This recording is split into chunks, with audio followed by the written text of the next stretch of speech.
escape roncar para moto Mirage 150. Esse é o cromado, mudando um pouco o visual da moto, que originalmente é preto, porém como toda custo, cromados sempre são bem-vindos.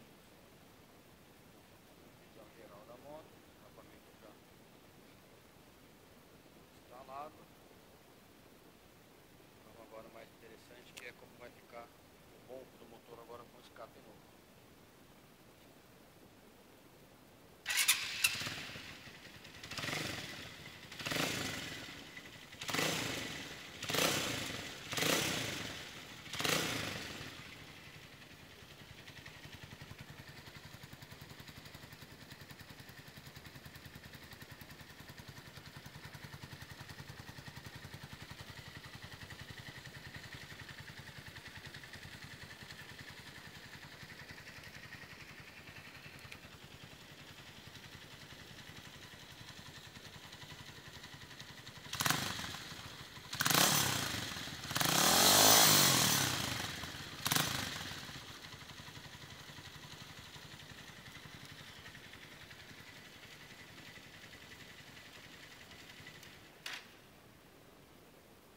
Isso aí, não sei se o vídeo vai dar a real impressão, mas está muito mais grave, bem mais encorpado o ronco da moto.